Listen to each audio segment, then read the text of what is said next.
Commander Park Ji-woo stared at the glowing red dots spreading across her screen like a disease. Each dot was a Vrax warship, and there were dozens of them dropping to the sky of Teresh 7. Her fingers gripped the metal edge of the display table hard enough to hurt.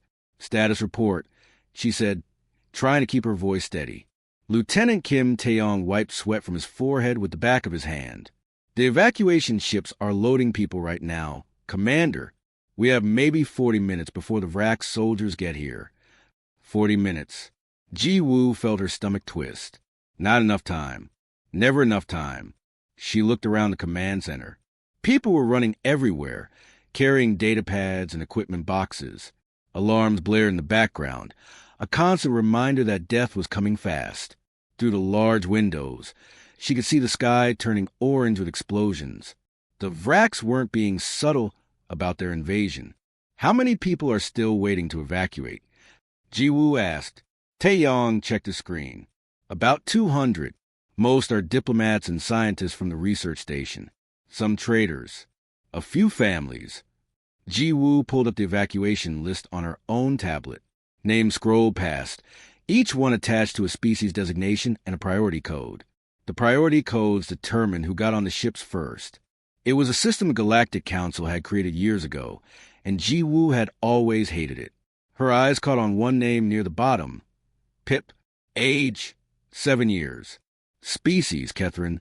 Priority code, low. Status, unaccompanied minor. She remembered Pip. 2 days ago, Ji-woo had found a child hiding in a storage closet after the first attack. Pip's guardian, an old Catherine diplomat, had been killed when a Vrax missile hit the eastern wing. The child had been alone, scared, and confused. Catherines were strange-looking by human standards. They had bluish-green skin that glowed with patterns of light. They used these light patterns to communicate because they couldn't speak like humans or most other species. When Ji-woo had found Pip, the child's skin had been flashing pale white, which meant terror in the Catherine language of light. "Commander Park." A sharp voice cut through her thoughts. Ji-woo turned to see Council Representative Thorol, walking toward her with quick, angry steps. Thorol was a Zentri, a species that looked like they were made of color crystal.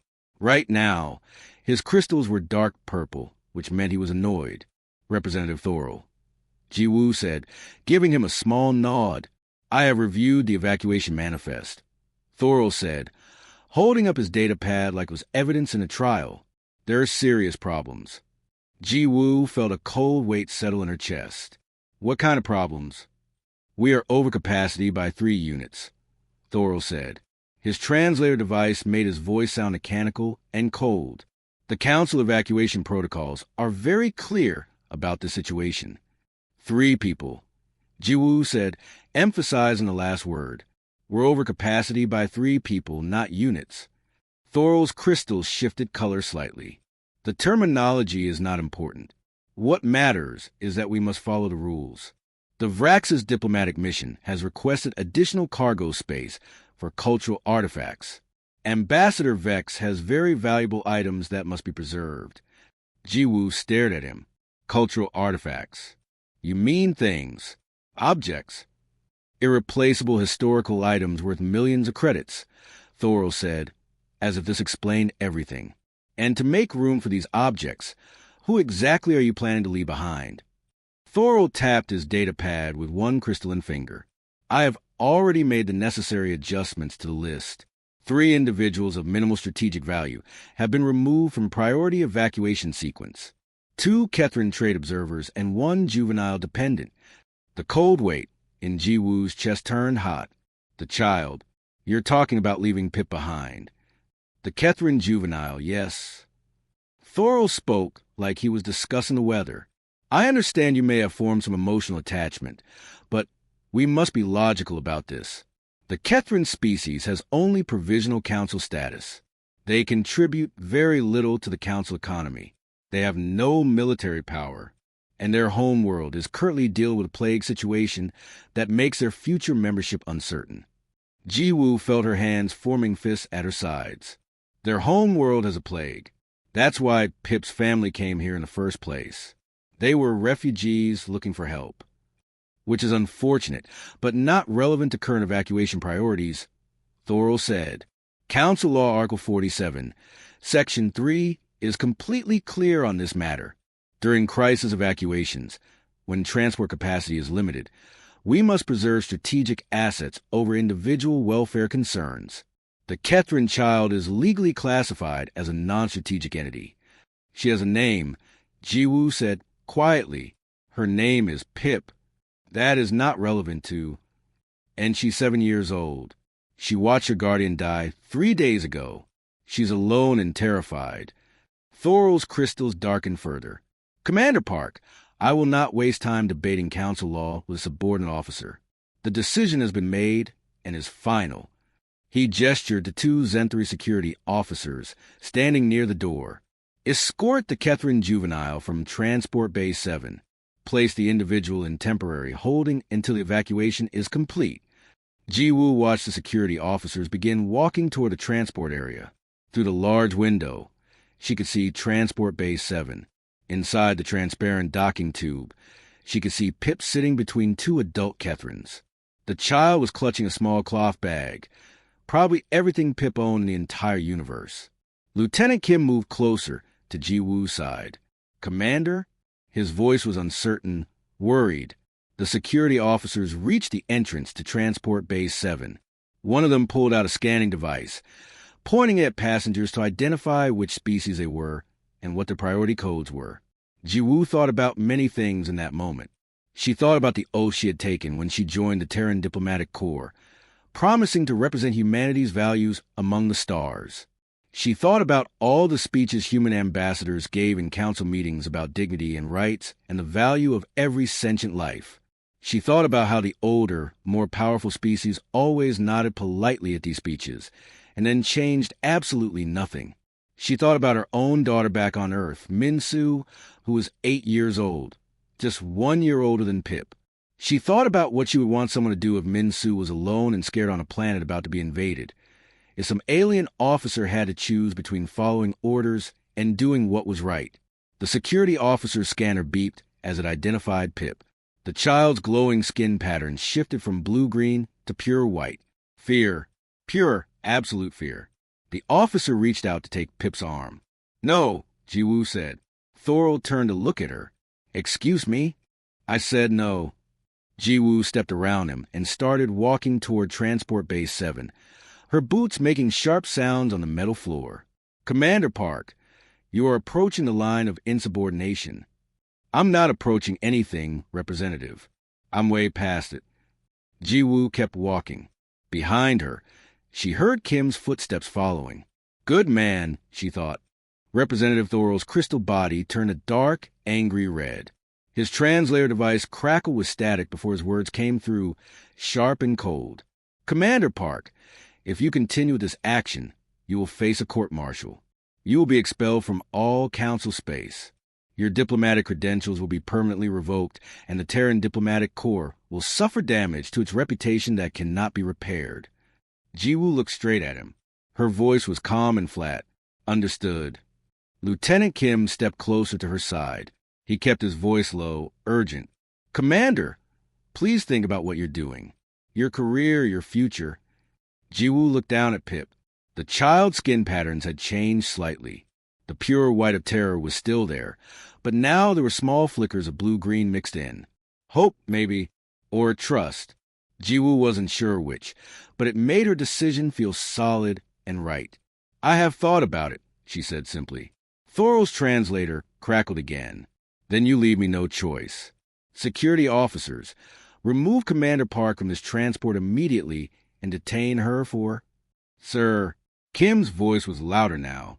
He stepped forward to stand directly beside Jiwoo, facing the Zenthri security officers. Respectfully, I cannot allow you to do that. Movement from behind them.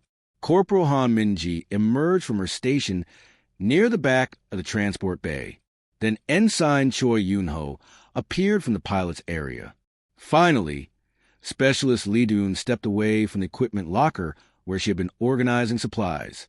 All three moved to stand in a line with Jiwoo and Kim, forming a human wall between the security officers and Lil Pip. Thorol's crystals pulsed with dark purple and red, colors that meant fury in Zenthri body language. This is mutiny. Outright mutiny. You are all witnesses to this. Call it whatever you want, Representative Ji-woo said. Her voice was steady and clear. But that child is not getting off this transport. A loud alarm suddenly blared through the station speakers. The tactical display on the wall flashed red. Everyone looked up at the screen. The Vrax ground forces were now less than 2 kilometers from the outpost perimeter. They had less than 20 minutes now, maybe less. Thorol backed toward the transport exit. His crystals were still dark with anger, but there was something else in his posture now. Urgency. Fear even. Fine, he said. Since you humans have decided to abandon all logic and reason, I am officially declaring this transport compromised and unsafe. All council personnel, evacuate to Transport Bay 3 immediately. That is an order. The other passengers in the transport began to stir. Several alien diplomats stood up, gathering their bags and personal items. A Vraxis trader grabbed his cargo cases. 2 Filrathi scientists helped each other toward the exit. Within just a few minutes, Transport 7 was nearly empty except for the 5 human crew members and Pip. Thorol paused at the doorway. He looked back at Ji-woo one last time. You have just destroyed your career, Commander. And for what? One insignificant creature that contributes nothing to galactic civilization, whose species has no power, no influence, no value. You have sacrificed everything for nothing. Ji-woo felt Pip's small 3-fingered hand slip into hers. The child's touch was warm and gentle. She's a child, Ji-woo said quietly. That's all that matters. That's all that should ever matter. The representative made a disgusted sound and left. Through the transparent walls of the docking tube, Ji-woo could see the other council transports beginning their launch sequences. Engines glow blue-white. One by one, the ships lifted off and climbed toward the sky, leaving Teresh 7 behind. Kim moved to the pilot station and started checking systems. Commander, we have a problem. Actually, we have several problems. Tell me. First, we don't have clearance to launch this transport. The Council has already locked us out of the departure sequence. Second, even if we could launch, Transport 7 isn't designed for combat or evasive flying. If the Vrax target is an atmosphere, we're basically a slow-moving target. Ji-woo thought quickly. The explosions outside were getting closer. Through the windows, she could see fires spreading across the outpost's southern buildings. Time was running out fast. Change of plans, she said. We're not taking Transport 7. Kim looked confused. Then what? Base 7 has military shuttles. The reconnaissance craft. Small, fast, designed for exactly this kind of situation. Ji-woo was already moving toward the exit, gently pulling Pip along with her. It's not ideal, but it's our only shot. Dune's eyes went wide. Commander, those are military vessels.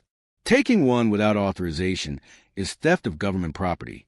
That's a serious crime on top of everything else. Then I guess we'll add it to the growing list of charges, Ji-woo said.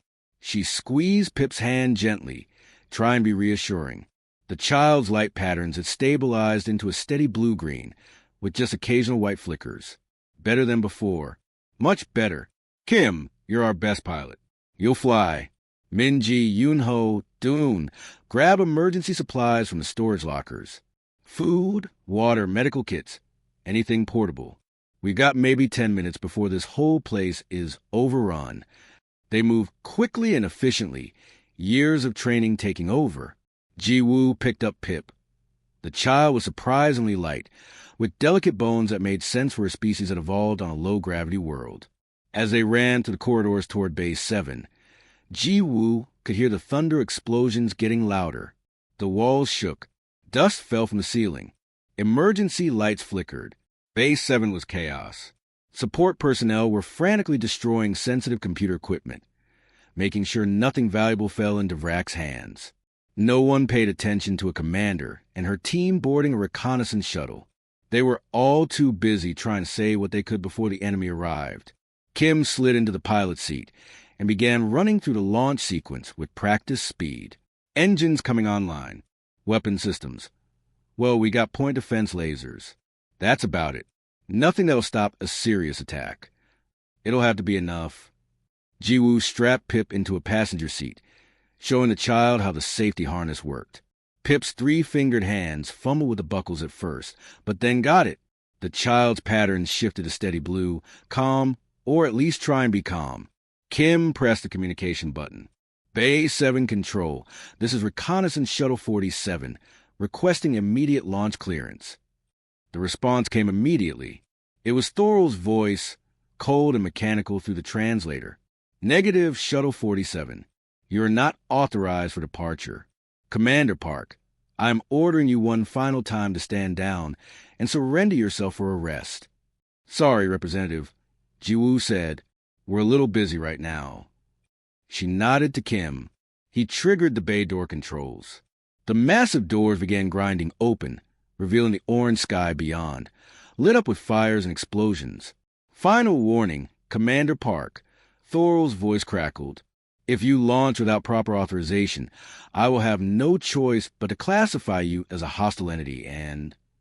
The entire shuttle shook violently as Vrak's weapons fire hit their shields.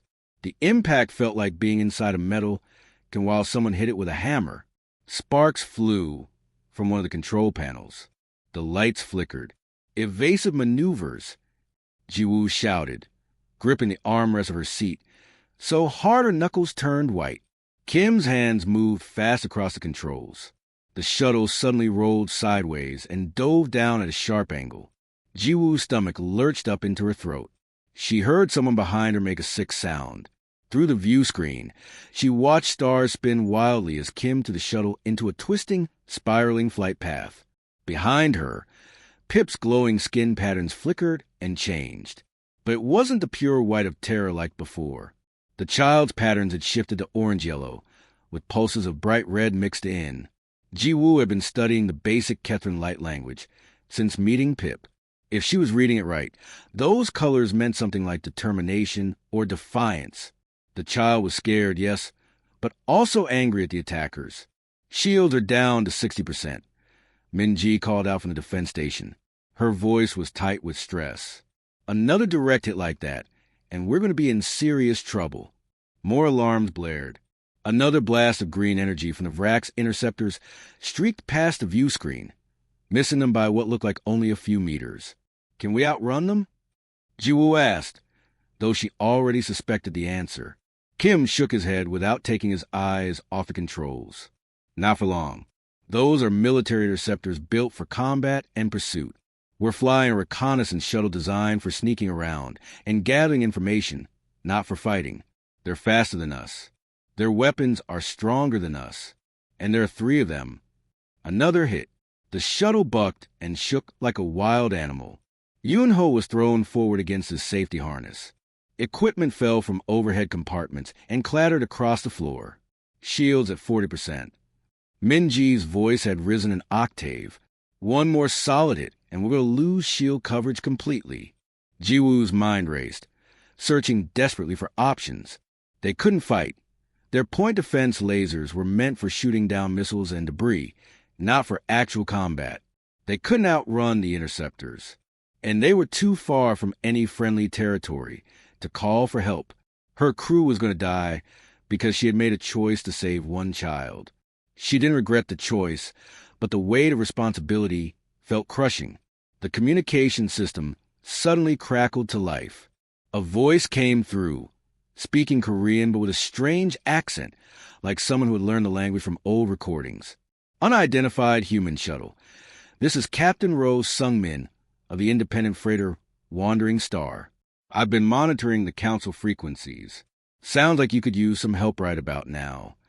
Jiwoo and Kim exchanged quick, surprised looks. Who was this person? And why would they help wanted fugitives?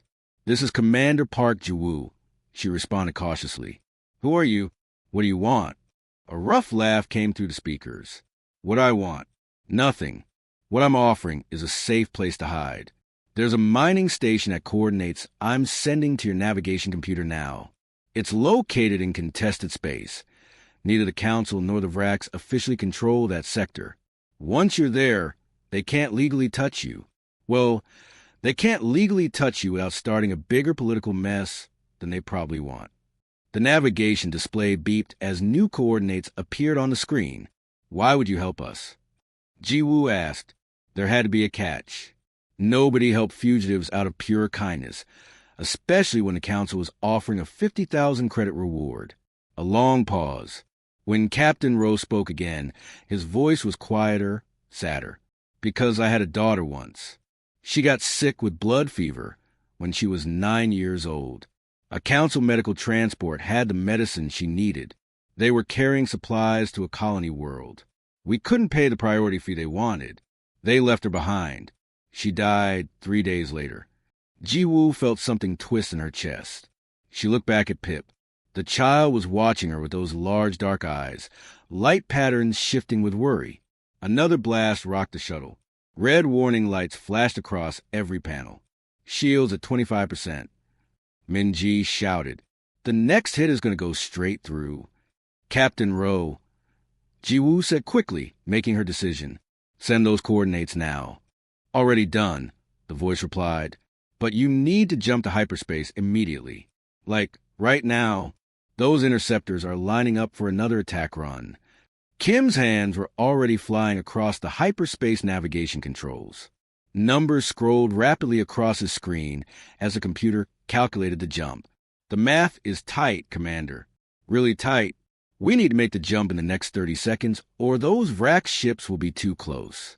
The hyperspace field could pull them in with us, and that would be very, very bad.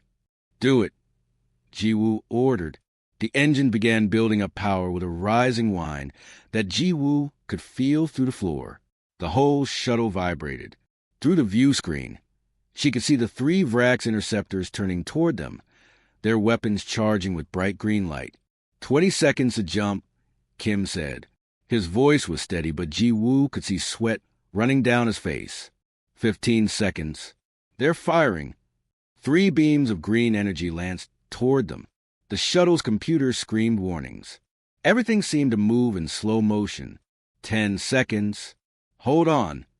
The world outside the view screen suddenly stretched and twisted. Colors smeared together. The 3 green beams were still coming toward them, but seemed to be moving through thick syrup. 5, 4, 3. Ji-woo grabbed Pip's hand. The child's patterns flashed bright white.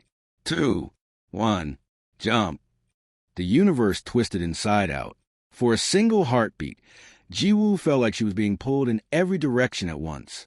Then everything snapped back to normal. The view screen showed the swirling, star-streaked tunnel of hyperspace. The Vrax interceptors were gone. The alarms finally, mercifully, went silent. Behind them, the 3 Vrax energy beams hit the empty space where their shuttle had been just a fraction of a second earlier. Everyone sat in complete silence for a moment, breathing hard. Then Yoon-ho started laughing, the slightly hysterical laughter of someone who had just survived something impossible. Doon was crying quietly. Min-ji had her head in her hands. Pip's light pattern slowly shifted from white back to blue-green. The child looked up at Ji-woo with an expression that might have been a smile, if Kethrins could smile. Well, Kim said finally, his voice shaky. That was fun. Let's never do it again. Ji-woo felt herself starting to laugh despite everything. They were alive. Against all odds, they were alive. For now, at least, that was enough. The shuttle flew on through hyperspace, heading toward coordinates provided by a stranger, toward a station full of people who had also been left behind by the galaxy's cold calculations of who mattered and who didn't. Ji-woo squeezed Pip's small hand gently, and the child squeezed back. Whatever came next, they would face it together. The station's common area filled with people quickly. Refugees of every species imaginable crowded into large space, pushing against each other, all trying to hear what Captain Rowe was saying. Fear spread through the crowd like a wave. People whispered each other in dozens of different languages, their voices mixing into a sound like wind through broken metal. Captain Rowe stood on a raised platform so everyone could see him. His face was grim as he explained the situation. The Council warship in orbit has given us an ultimatum. They want Commander Park and the Kethrin child. If we don't hand them over within 6 hours, they'll destroy the station. All of it. Everyone in it. Panic rippled through the crowd immediately. A market engineer near the back shouted, "We have to evacuate. We need to get to the escape pods now." "Evacuate to where?" An old Filrothy woman called back. "This station is the only place in the galaxy that'll take us. The Council doesn't want us. Our own planets don't want us. Where exactly are we supposed to go?" "Anywhere is better than staying here to die," someone else yelled. The crowd began pushing toward the exits. Families clutched their children. People grabbed whatever belongings they could carry. The panic was turning into a stampede. Ji-Woo stood up from where she had been sitting with Pip. Her voice was clear and loud. "Wait. Stop. Please." Something in her tone made people pause. They turned to look at her. "You don't have to do this," Ji-Woo said. Her voice was steady despite the fear churning in her stomach. "This is my fault. My choice. I'm the one the Council wants. Give me and Pip to them. I'll surrender. I'll go peacefully. You'll all be safe." For a moment, no one spoke. Then an elderly Filrothy woman pushed her way to the front of the crowd. Ji-Woo recognized her, Baksu Jean, one of the station's longest residents. Her species had lost their council voting rights 30 years ago after an economic collapse. She had lived here ever since, running a small medical clinic in the lower levels. "No," Baksu Jean said firmly. Her voice was old and rough but strong. "We don't trade children for safety. Not here. Never here. That's what the Council does. That's what powerful people do. We're better than that." Murmurs of agreement rippled through the crowd. People nodded. Some called out support. A young Kravix male stepped forward. "She's right. I came to this station 5 years ago after my home colony was destroyed. The Council ships came to evacuate us, but they said my family wasn't important enough. They left us behind. Only Captain Rowe came back for us. This station gave us a home when no one else would. Now it's our turn to stand firm." More voices joined in. Each person had a story. Each one had been deemed non-strategic or low priority or insufficient value by the Council's cold calculations. They had all been left behind by a galaxy that measured worth in economics and military power instead of simple humanity. Pip moved closer to Ji-Woo's side. The child's light patterns had shifted to a deep blue with flickers of green, worried but determined. Pip's small 3-fingered hand slipped into Ji-Woo's and squeezed tight. Captain Rowe watched the crowd for a long moment. Then he nodded slowly. "All right, if that's how we feel, then we need to prepare. We can't fight a Council warship with what we have, but we can make it harder for them. We can send messages to every news network in the galaxy. Make sure everyone knows what's happening here. Make them see the choice the Council is making." "I'll start recording," someone volunteered. "I can boost our transmission signal," the market engineer said. "Make sure it reaches everyone." The crowd began organizing itself. People who had been panicking moments ago now moved with purpose. They weren't running away anymore. They were choosing to stand their ground. Ji-Woo felt tears stinging her eyes. She looked at Captain Rowe. "Why? Why would you all risk this for us?" Rowe's expression softened. "Because I remember my daughter's face when that Council ship left her behind. I remember feeling helpless and angry and worthless. I swore that day I'd never let anyone else feel that way if I could help it. Every person on this station has a similar story. We're all refugees from the Council's idea of civilization. On Earth, millions of light years away, the situation was exploding across every news channel. Humans watching their screens saw the story. One of their own, Commander Park Ji-Woo, facing execution by the Council for crime of saving a child's life. Ambassador Kwon Ji-sung stood in the Great Council Chamber, a massive room designed to make individual beings feel small and insignificant. He didn't feel small. He felt furious. "You call it logistics," Kwon said, his voice echoing through the chamber. Every council member present could hear him clearly. "We call it abandoning a child to die. You call it strategic prioritization. We call it moral bankruptcy." Several council members shifted uncomfortably in their seats. They weren't used to being challenged so directly. "The human delegation has carefully reviewed Council Law Article 47, Kwon continued. The article that says some lives are worth more than others based on species classification. The article that turns children into strategic assets or disposable burdens depending on which planet they were born on. And we find it fundamentally incompatible with human values. Representative Thorell stood up, his crystalline body flashing dark colors. Ambassador Quan, emotional appeals do not change practical realities. Resources are finite. Transport capacity is limited. Difficult choices must be made during crisis situations. Then choose differently, Quan said sharply, his voice cutting like a blade. Because humanity cannot, be part of a civilization that measures a child's life by their species' economic contribution or military power. He brought up a holographic image that appeared in the center of the chamber, visible to everyone. It showed Pip, a photo from the Outpost database taken 2 weeks earlier. The Kethrin child's luminescence formed patterns that looked almost like a smile. Pip was holding a small toy, a stuffed animal that someone had given her. "This is Pip," Quan said quietly. 7 years old. Her favorite food is crystallized fruit from her homeworld. She likes to draw pictures of stars and planets. She had a guardian who loved her and protected her until your war killed him. And your law says she's not worth saving. Your law says she's expendable, disposable. Quan's voice grew harder, more intense. We say your law is wrong. We say any civilization that makes these calculations has lost its way. This is completely unprecedented. Another council member began. "Good," Quan interrupted. "Let this be the precedent going forward. Let this be the moment when we decide that compassion isn't a rational weakness. That civilization isn't measured by economic efficiency or military strength, but by conscience and character. That when we face a choice between what's easy and what's right, we choose right. Every single time." He paused, letting his words settle over the chamber like snow. "Humanity is formally withdrawing our support for Article 47. We're calling for an immediate vote to repeal it permanently. And we're asking every species here to search their own conscience and decide who they want to be. If you stand with us, we'll know we're part of a civilization worth belonging to." Admiral Yun Hei-Won's voice cut through all the chaos and screaming alarms like a sharp knife.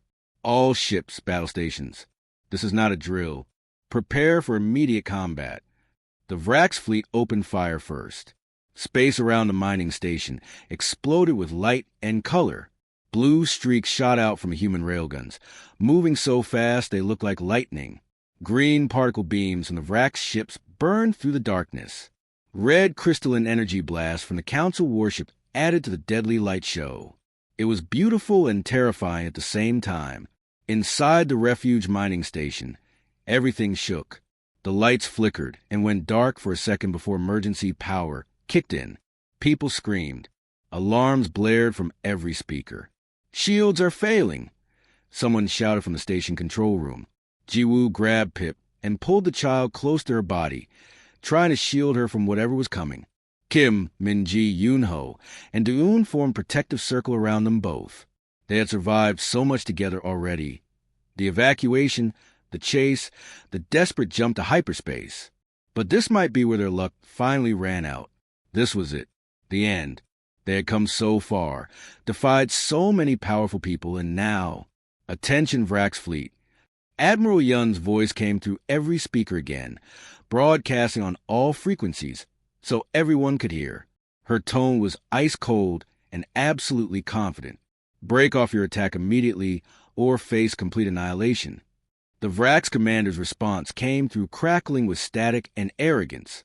"You're outnumbered. Human. Our fleet is twice the size of yours.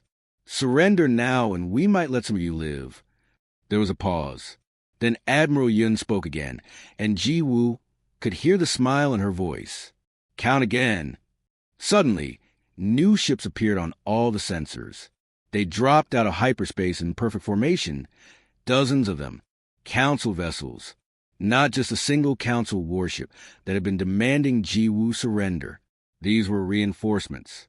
Cruisers, destroyers, even a massive carrier that looked like a floating city. The council ships moved smoothly into position alongside the human fleet, their weapons powered up, adding their firepower to the defensive screen around the mining station. A transmission came from the lead council ship. The captain's voice was gruff but respectful.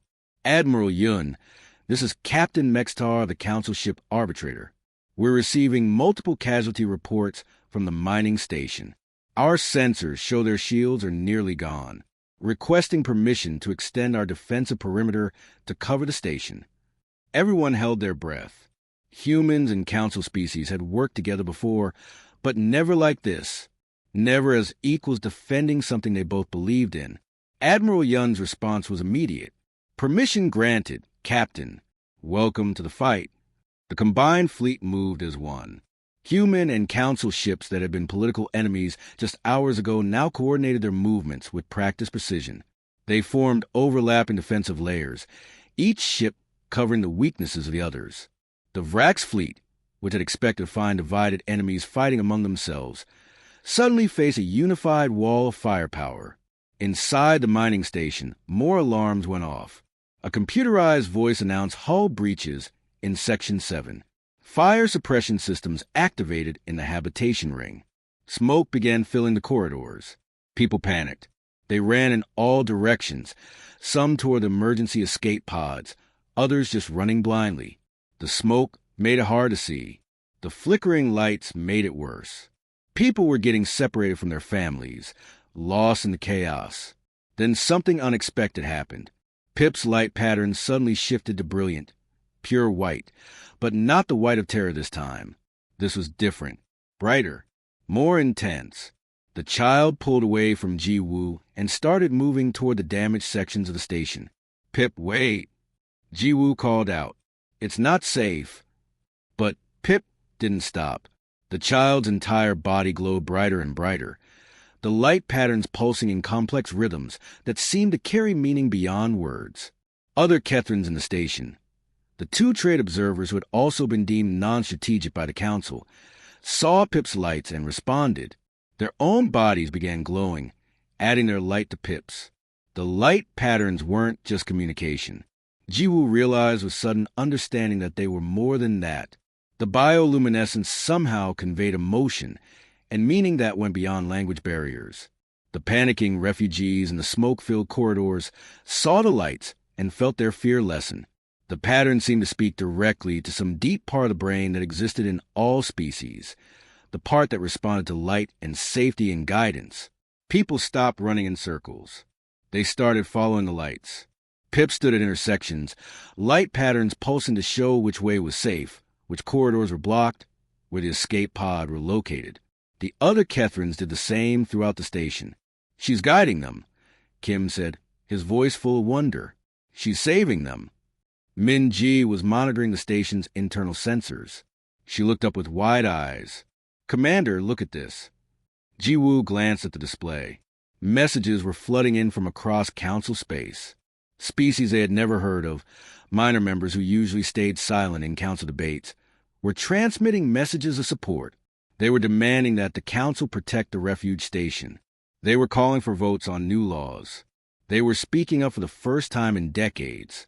Back in the council chambers, the emergency session had resumed. The vote on whether to repeal Article 47, the law that ranks species by strategic value, was taking place right now, even as the battle raged outside. This time, the vote wasn't close. Species after species voted to repeal the article. Even some of the major powers, shamed by what they had seen, voted yes. Article 47 was repealed. Outside the station, the battle reached its peak. The Vrax flagship took several direct hits from concentrated human and council fire. Its shields collapsed. Secondary explosions rippled across its hull. The massive ship began listing to one side, venting atmosphere and debris. The Vrax commander saw his advantage disappearing. He had expected an easy victory against divided enemies. Instead, he had found something he didn't understand. Different species working together not because they had to, but because they chose to. "All Vrax vessels retreat," the commander ordered. "Jump to hyperspace immediately." One by one, the Vrax warships activated their hyperspace drives and vanished, leaving behind clouds of wreckage and disabled ships. Admiral Yun's voice came through the speakers one more time. "To all Vrax vessels currently retreating, You came here expecting to find weakness. You found something else entirely. Remember that. Remember it well. The last Vrax ship disappeared into hyperspace. The battle was over. Inside the station, the emergency lights stabilized. The fires were contained. Medical teams moved through the corridors, treating the injured. And everywhere, people were talking about what they had witnessed. A 7-year-old Kethran child who had saved dozens of lives by simply being brave when it mattered most. The end.